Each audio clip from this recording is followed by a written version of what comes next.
Welcome to the Jarvis Sam Show. I'm your host, Jarvis Sam, and this week I am joined with a very special guest.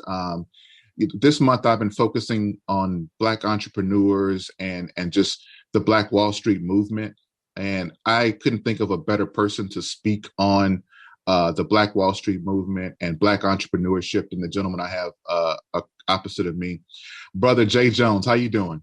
I'm good, Brother Jarvis. Thank you so much for having me on, man. Much appreciated.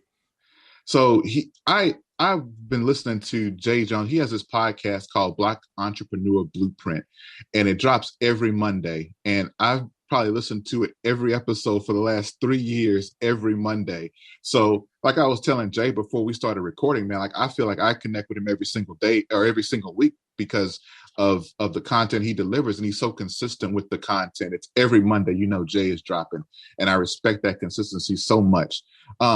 So I'm sure some of my listeners already listen to you and are familiar with you, but for those that aren't, Jay, tell them who is JayJones.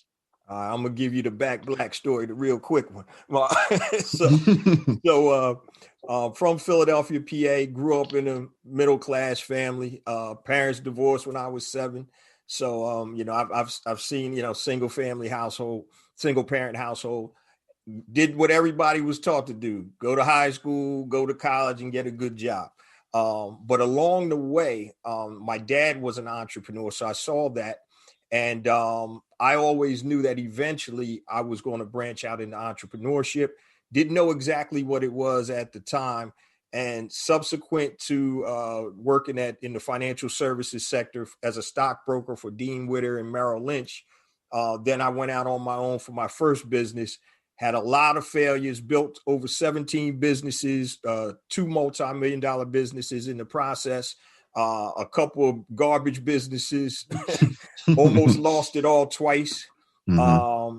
And I've been blessed to be able to use all of my experiences to come back out of that and be able to actually what I call live in my genius, which is the intersection of my passion and my talents, and being able to monetize that through the podcast and the ecosystem around Black Entrepreneur Blueprint. So Jarvis, like what I like to say, man, is there's theory and then there's practical application. So everything I talk about on my show comes from my experiences or the experiences of my guests. So, I don't really deal in theory too much.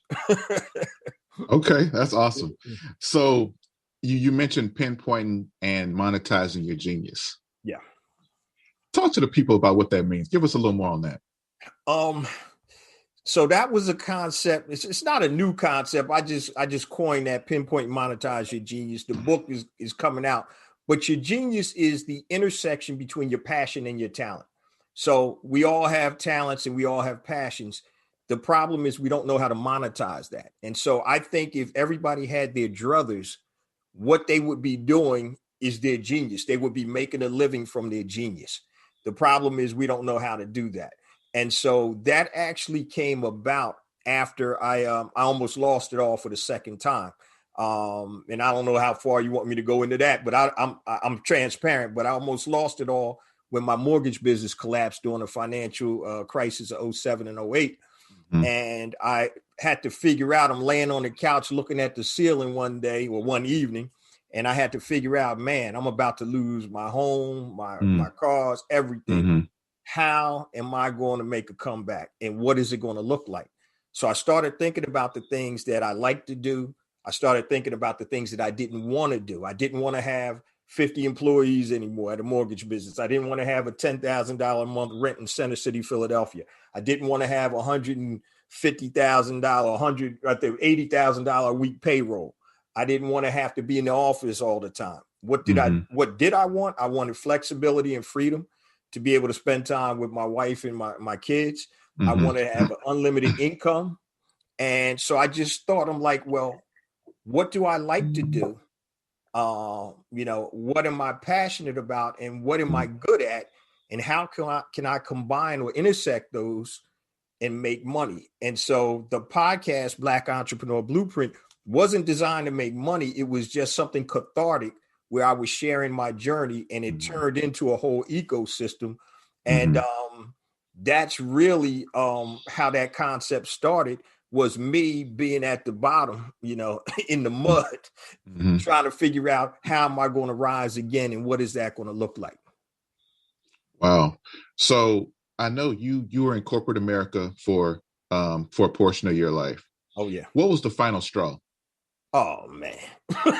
So man, the final straw was I saw myself, I was at Merrill Lynch and as a stockbroker, they're financial advisors now, but as a stockbroker at the time, and I just saw myself doing something that I wasn't really happy with doing. I was actually chasing the money. And I've always had like side hustles, even as a kid, I'd always had some side hustles going on. And it just got to the point where there's an old saying that says, change is never made until the pain of staying the same outweighs the pain of change. Change is never made until the pain of staying the same outweighs the pain of change. And that's what happened to me. I just got to the point where I was a zombie. I was a corporate zombie, going to work, doing something I didn't really enjoy, working with people I didn't really, vibe with. And I just said, there's got to be a better way. And it wasn't any one incident per se. It was just a culmination of things over time. So, yeah. So what would your advice be to somebody who's at that place where they are like, I'm not going anywhere. I'm not vibing with this company. This can't be my calling because I go home every day. I'm not happy. I don't feel fulfilled. But at the end of the day, these kids got to eat. My wife got to eat. What would be your advice to them? First thing I always talk about is you got to have some type of plan. And it doesn't have to be a 300-page business plan, right? It could be on a napkin, but you got to have some type of plan. So the first thing I would say is try to figure out how you plan on making money. The next thing you want to do is, based on whatever type of business or endeavor that is, what are the tools that you need to be successful doing that? Then you have to figure out, you want to leverage your job, even though you hate it, leverage your job for the resources so you can create the space where you can then step out on your own. And I'll give you a real life scenario. I told you guys I've owned over 17 businesses. One of the businesses was an alarm company. And so while I was working in corporate America, because what happened, I went out one time and worked out for about 3.5 years. I had to jump back into corporate for about 6 months, came back out again, and I was done. But what happened was I started an alarm business, and I was an ADT dealer in Philadelphia. And I needed an office, I needed desks, computers, phones, and all of that. So every time I got paid, I would say, okay, the office space, the rent was this much. All right, let me put that away 3 months, first month, last month, and a month security. I need desks. So every time I got paid, I would buy the tools that I needed to open that business. And the day that I quit on a Friday, I gave them a 2-week notice, but I was in sales. So they were like, don't even come back. We'll give you the next 2 weeks. And that Monday, I turned the lights on to my new office, completely furnished. I had already started running help wanted ads for telemarketers and salespeople. And so I think you want to look at a process. It's not, hey, boss, guess what? I don't like you. I'm quitting today. Don't do that. You got to set it up. You got to set the runway up and create the process, because I was ready to make money literally day one when I walked in that office.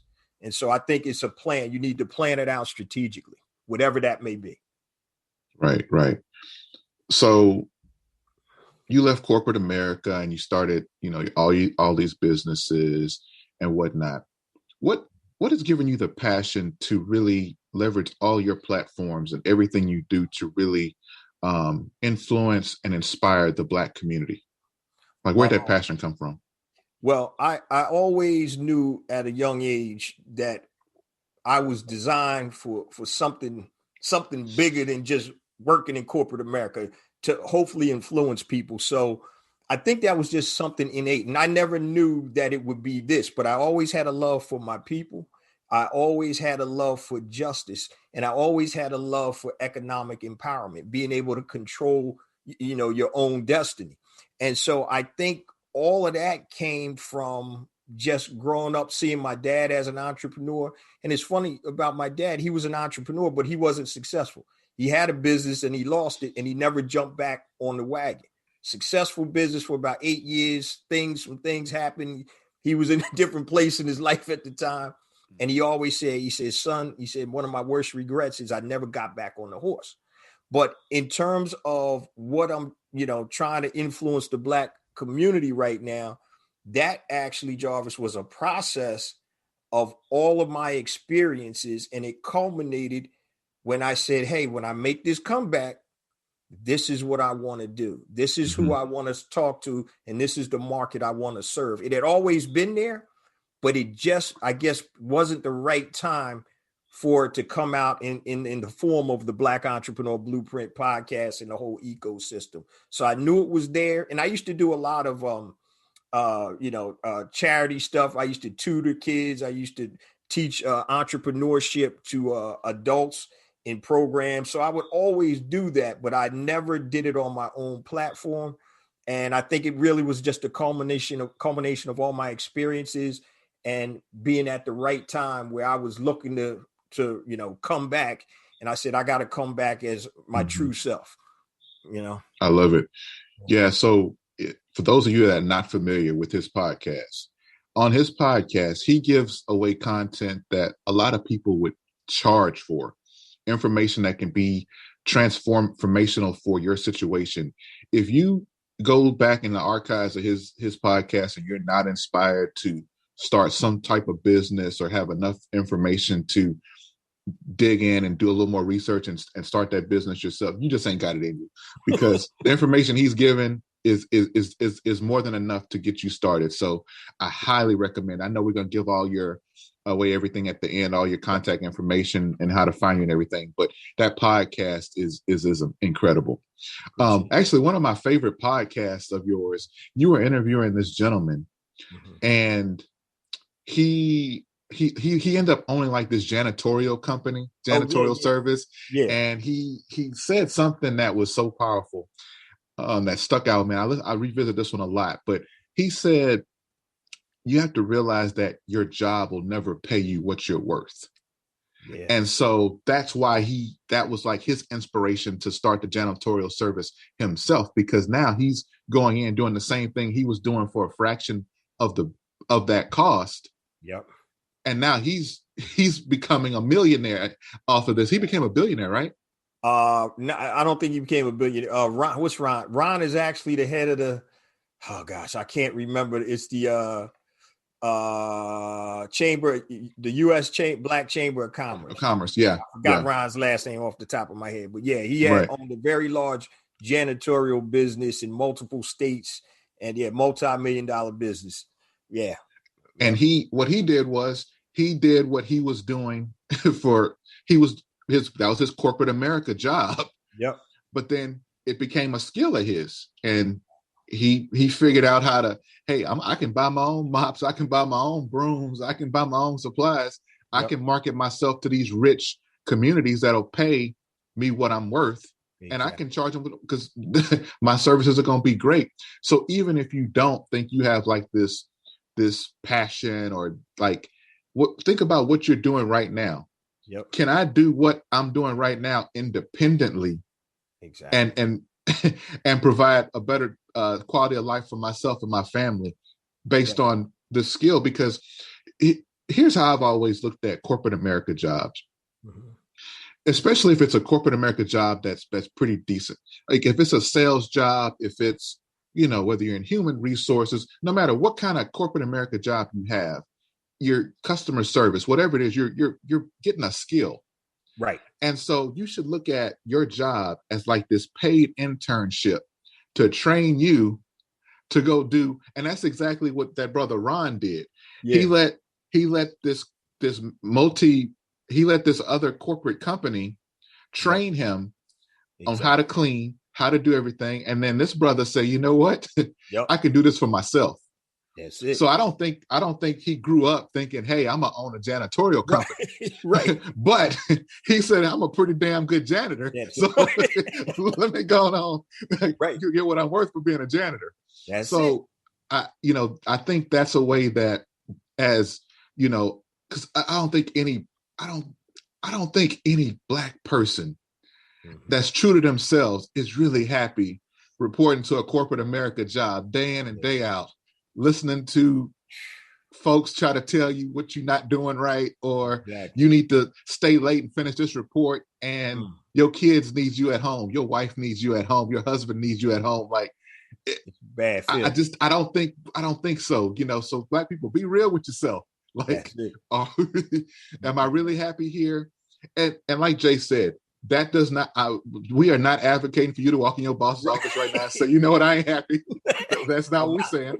But we're saying, just dig deep. Dig deep. Think about what you can do. Think about what skill set you have. Think about what you're passionate about.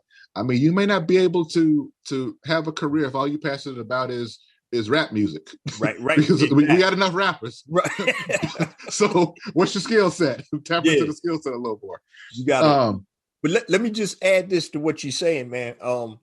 And you spot on. So one of the things I always tell people is, if somebody is paying you, that means you have value.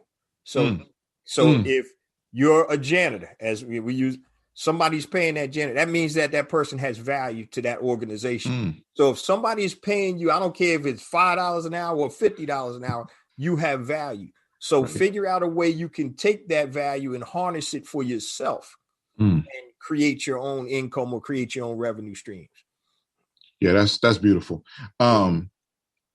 So the rebuilding the Black Wall Street. So just give us your high level thoughts on us rebuilding the Black Wall Street. Well, you know, the old trick has always been played. So when unfortunately, when Black folk got things going on, you know, white supremacy always tries to come in and tear it down. So they talking about we're always sucking blood from the white community. We created our own community in Tulsa in Black Wall Street, doing better than a lot of the white inhabitants of that area.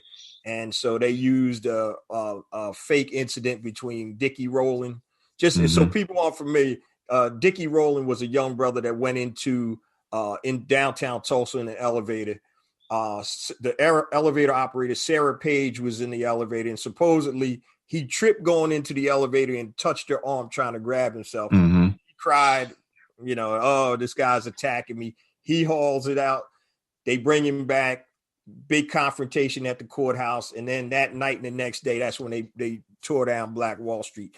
But the concept is bet on yourself and do for self. And so Black Wall Street was a 36 square block physical area. Today we're in an internet based world. So it's the world is literally at your fingertips with your phone right here. Right. So the concept of my book, A New Black Wall Street, and the subtitle tells you circulating the Black dollar worldwide by building successful e-commerce businesses. So commerce now can be conducted on your cell phone. So instead of playing around, creating new TikTok dance videos and all of that type of stuff, start utilizing the technology to help build and support Black-owned businesses, because now it's a worldwide Black economy. So you could be in Ghana, and if you have some Black soap that I like, I can go online and order that original real Black soap from Ghana.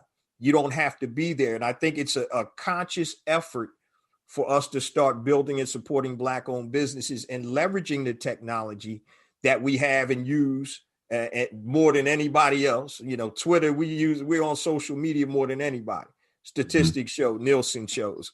And so start using that technology to build and support Black-owned businesses, because now we don't have to be in Tulsa to go to that grocery store to buy this product. We can buy it from anywhere. And I think if we just made a concerted and conscious effort to do that, we'd be in a whole lot better place, brother.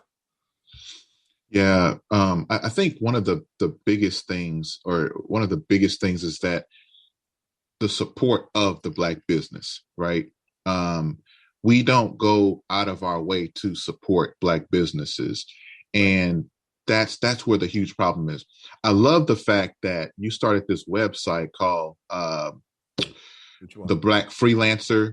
Oh, Hire Black Freelancers. Hire Black Freelancers. So we don't have to go to Fiverr to fine. And we can connect with Black people, where I'm sure there's some Black people on Fiverr, but this is exclusively to us. So that's Black Wall Street moves. Yeah. And then Be Smart Buy Black too. That's the right, exactly. Yep. Tell them about Be Smart Buy Black. Yeah. So the two platforms, it's funny, they're tied into the book. So when I was writing A New Black Wall Street, I literally stopped in the middle of the book because I'm talking about building a worldwide Black economy, building and supporting Black-owned businesses. And I said, man, there are other platforms out there that do the same thing that I'm talking about, but I don't want to be beholden on those platforms. So when I'm giving people actionable steps, I want them to be able to effect that action. So I stopped the book in the middle. I'm like, man, I got to build some platforms here. So the first one was besmartbyblack.com, which is a platform for Black product producers that want to sell their products to Black consumers worldwide. So it's free to upload your product information, and other people can shop and buy your products worldwide. Same thing with hire Black freelancers. I was looking for a videographer in Philadelphia. My normal guy wasn't around, and I couldn't find one. I was doing an event. And so I'm like, this doesn't make any sense. All of these Black folk in Philly, and I can't find a Black videographer. So I said, you know what? Let me create a site for freelancers. So I created hireblackfreelancers.com. So once again, it's free. You can upload your contact information, and you can get jobs from businesses and Black individuals that want to hire Black freelancers. So I just felt it was necessary not just to talk about the concept of a new Black Wall Street, but give people the ability to actually effect that and do that. Get business from other Black folk and circulate that dollar in our community. So that's really where they came from, me writing the book. Nice. I think now is such a pivotal time, coming off of, everything that happened in 2020 with Breonna Taylor, George Floyd, Ahmaud Arbery, and the stuff that's been happening way before that, the Alton Sterling's, it's such a pivotal time to really affect change. And one of the biggest changes is affecting where we spend our money. That's it. Because as long as we continue to support all these white companies or white-owned companies, they don't have to respect us. And we cannot always be waiting on, a president or whatever to try to change things for us, because we have everything we need in our own community. Definitely. There was a graphic I saw on social media probably a couple years ago, and it showed every different community, and it showed how long the dollar lasted in every community. And the Asians, their dollar stays in their community almost a whole month. Yep. So that means they don't, until about day 24, they finally go and they eat at, a steakhouse or something. Yep. But other than that, they buy their groceries with them. They buy, they get their nails done. All that stuff is in-house. Meanwhile, our direct deposit hit 6 hours later. We already spent our money at McDonald's. That's what I talk about the podcast. Yeah, it's gone. It's gone. So it's such a pivotal moment to really protect our dollar and be intentional with how we're spending our money. Right. And Jay has these two platforms where you have no excuse not to be connected to somebody Black that has something, because no matter what you need, not just Jay's platforms, we got the WeBuyBlack.com where they connect you with all kind of it's so many resources now. There's a lot of platforms like that. It's crazy. And it's so many Black businesses that we don't even realize. I'm here in Houston, and man, we got so many Black restaurants. It's crazy. You name it. I mean, everybody heard of Turkey Leg Hut and all that, but it's so many more restaurants. It's probably 70 Black-owned restaurants that I can list out. And so there's no reason unless we're not being intentional. Exactly. So whatever kind of food you want, there's even a place called Trill Taco. So we don't even have to eat. We don't even have to eat Mexican-owned Mexican food. So it's so much. Yeah, Trill Taco. Oh man. So it's so many. There's really no excuse for us not to be more intentional in 2020. And I get that. Hey, sometimes I know you've seen you had Killer Mike on your show not long Yeah. ago. I'm sure you saw Trigger Warning where he Oh, tried man. to spend a whole day, a whole Yeah. 3 days buying nothing but black, and I get it, it's tough. Tough. It's tough. He had to. One of my favorite parts is when he went and slept in the park bench because he was like my he was like my ancestors built this country. Like that's reaching, but hey, Yeah.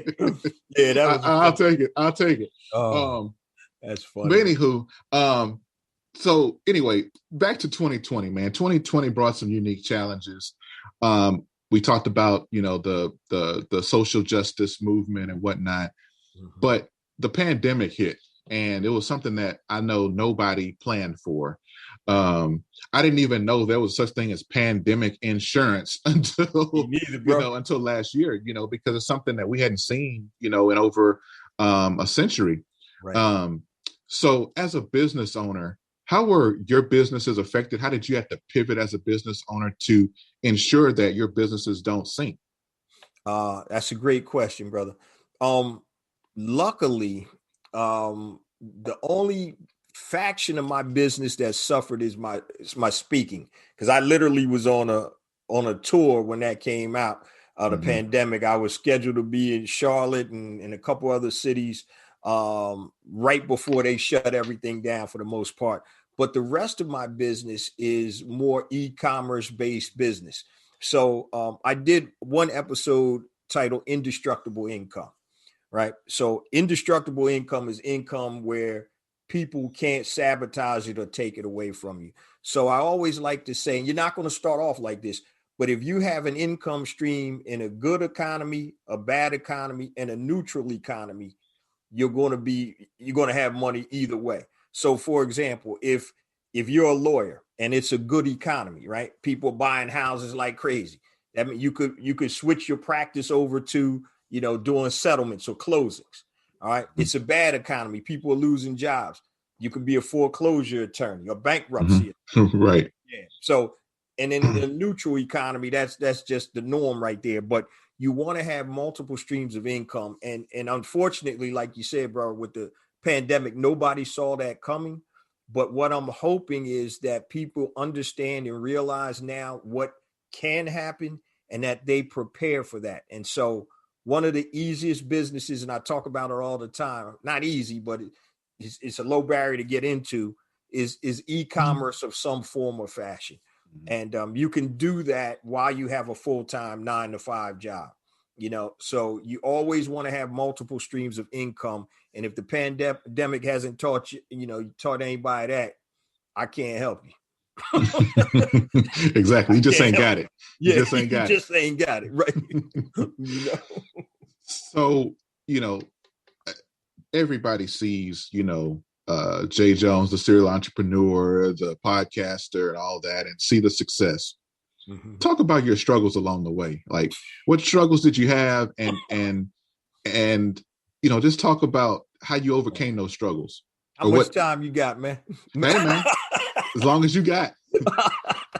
All right. So I'm very transparent on the show, right, on my podcast. And I think that's one reason I don't come on like I'm some guru. I'm sharing my experiences, ups, the downs, the good and the bad. So, I almost lost it all twice. So I'm going to give you the mountains right there. So I had just jumped out of corporate, and I have 3 kids, Taylor, Erica, and Aaron. And my youngest son was diagnosed with brain cancer at 6 months old. So I had literally just left corporate America I created a marketing company, and I was doing trade shows and expos. So my son was diagnosed with brain cancer, and he battled for 11 months before, he passed.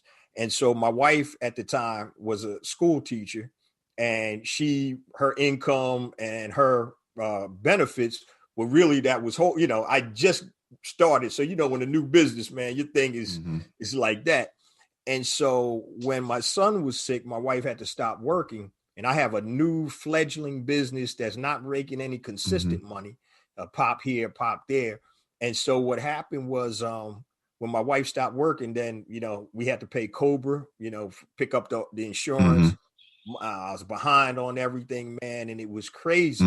And that's the first time we almost lost it all until I was able to get back on my feet. The second time I mentioned at the opening of the show was when I had my mortgage business doing with the recession. Millions of dollars a month. And, it was a point where, like I said, I'm laying on the couch. My wife and kids are sleeping. I'm over there staring at the holes in the ceiling, not holes, but, in the ceiling, wondering how am I going to keep all of this together? And so I think what got me through it were two things. Number one, my faith. I'm a Christian, so my faith got me through it. I knew I just had to hold the course, and I was going to come out. I was going to come out the other end. I wasn't going to come out the same, which sometimes is a good thing. I came out different. And I think that transition through the fire is what honed me, because you learn a lot more, I think, from your mistakes a lot of times, or your downfalls, than you do from the positive stuff. So I was able to recognize and understand, hey, I've gone through this for a reason. I didn't know exactly what the reason was then. I know what it is now. And that reason was to share my experiences with others. And so I just always had a strong belief that I was going to be successful, because I looked at some successful people and I'm like, they're really not much smarter than me, if at all. So if they can figure it out, I know I can figure it out if I put my mind to it. And so being able to fight through that, and I'm going to tell you now, there were days where, it's like, man, I don't even want to get out of bed. But I got up and I kept doing what I was doing. So I always looked at taking small steps. So the old adage, how do you eat an elephant, right? One bite at a time. Taking small steps in the right direction to the right result. So you don't want to take steps going somewhere that's not going to produce the results that you want. What are the steps that you need to take to produce the results that you need? And that's what I'm pretty good at, focusing and locking in, and not sometimes looking at the big picture, but focusing on what small steps do I need to do to get to the next point. All right, look, my credit is jacked up. My money is all messed up. First step is I got to stabilize. What do I need to do to stabilize? Get my mortgage paid, get my, car notes back on, keep the lights on. Step one. All right. Step two. Now I got to start building revenue streams. What am I going to do? How am I going to do that? What does that look like? And you start small steps. You don't get into situations. Well, my situations didn't happen overnight, and I didn't expect to get out of them overnight. So I think you have to have a plan, and you need to be honest, bro. You need clarity. And sometimes it's real hard to get clarity and to think when you got so much stress on you, but you just need to get clarity and figure out what are the steps to get me to this point. Then you start doing it again to the next point. So don't try to solve all your problems in one day, because it ain't happening. But my faith and my determination, and one thing my wife always says about me, she said, man, you figure things out. She said, you like MacGyver, you'll figure it out, right? You know what I mean? And that's one of my talents or blessings. Sometimes, this is, I don't care if you're Christian or whatever, I don't care. To me, there's a higher power. So that's just but sometimes you just need to breathe, be still. And so what happens for me is, a lot of times my solutions for the problems I go to bed with will come to me in the morning. I stop thinking about them, but when I wake up, I'm like, okay, this is what I need to do. So you got to figure out how you process things, and be cognizant of what's worked for you in the past, and keep doing that, but always have that faith, and surround yourself with people that know and love you and support you, not tolerate you, but support you.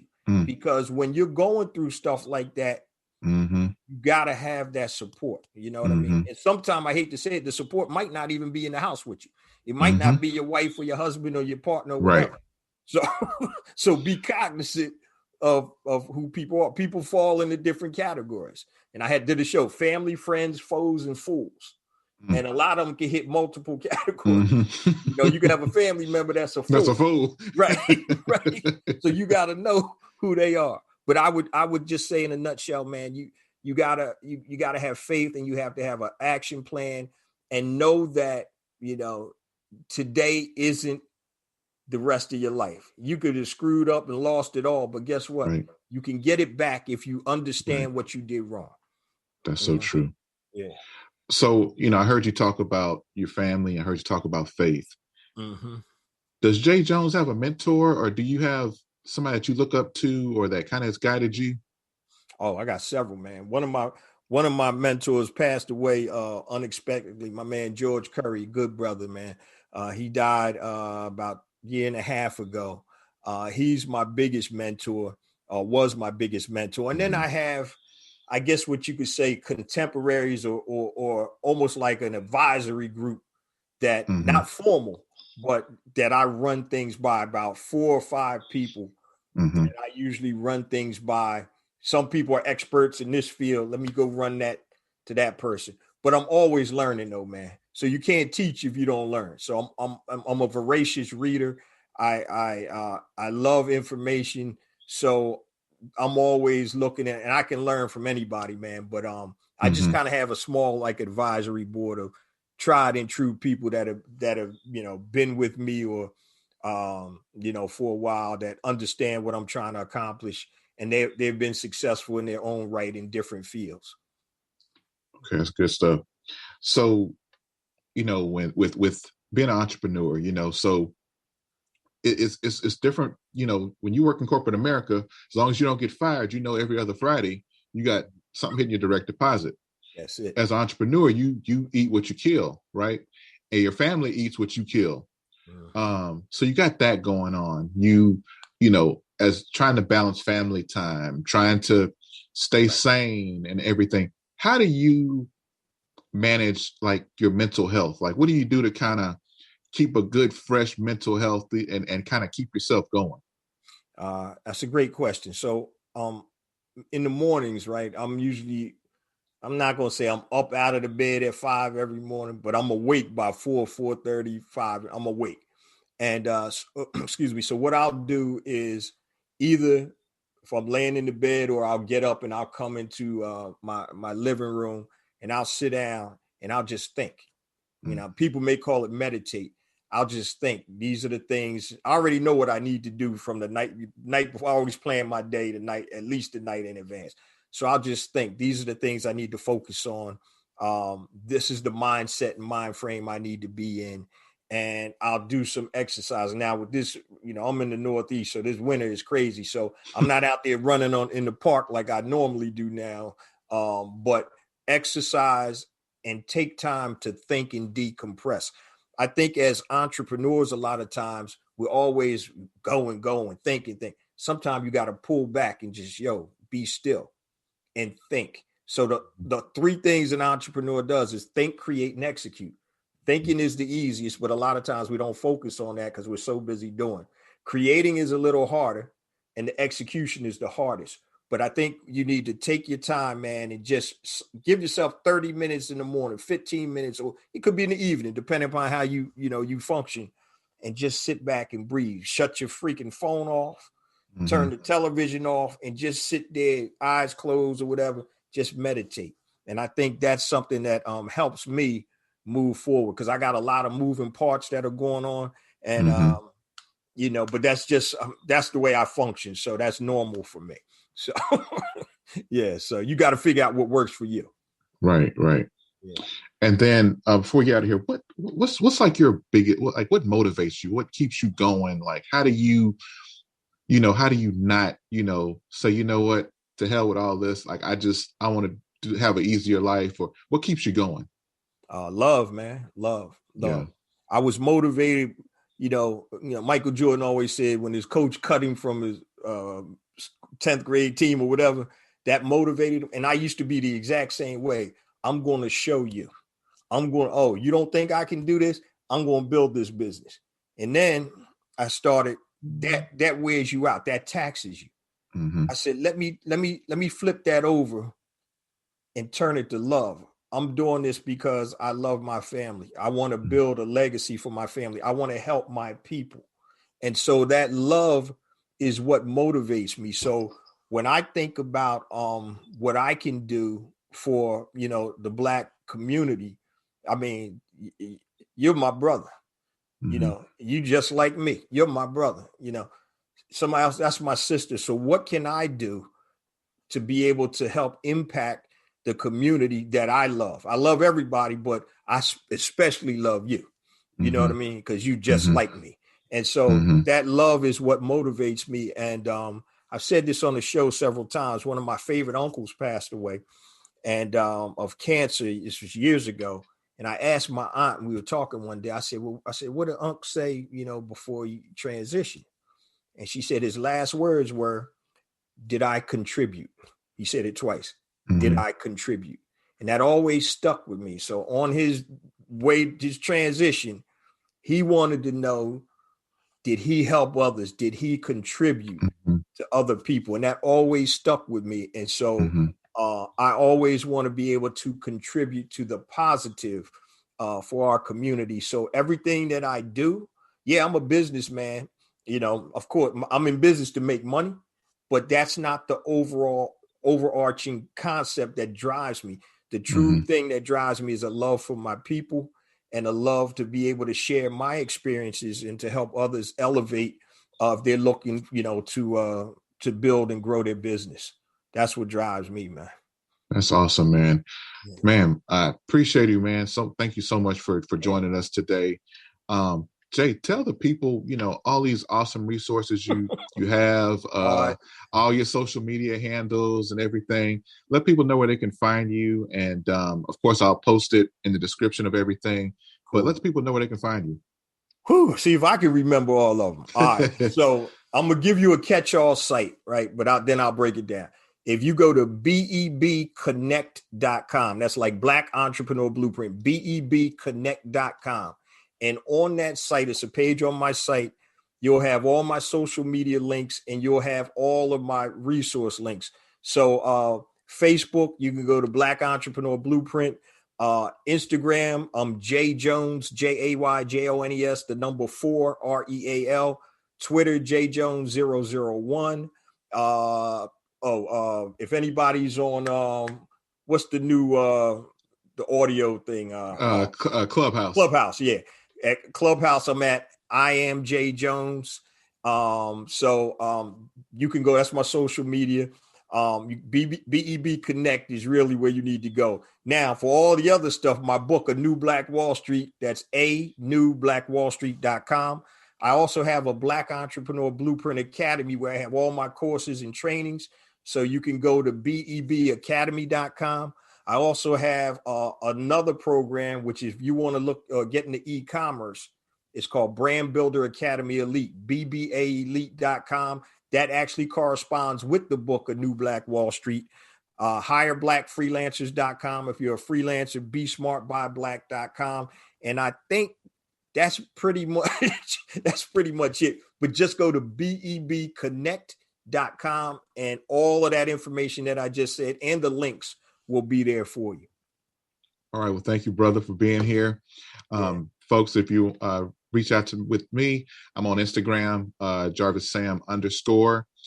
You can go to jarvissam.com. I house all my podcasts and all my content there. As always, thank you for joining us for another awesome show. Again, special thank you to JayJones for joining us. Awesome dialogue, awesome content. I hope you were inspired by everything that he shared with us today. And we will catch y'all next week. Can I say something real quick, brother? I just want to thank you for allowing me to share on your platform, man. I checked out a couple of your podcasts. You're doing good stuff over there, brother. Oh, and, yeah, man. Yeah. And I like I said, I'm appreciative of you bringing me on your platform, man. I thank you so much. And I want to thank your listeners and your followers too for sharing this 45 minutes with your brother. Thank you, sir. Appreciate you. Yes, sir, man. Appreciate it. All right. Y'all take it easy. All right, bro. Cool.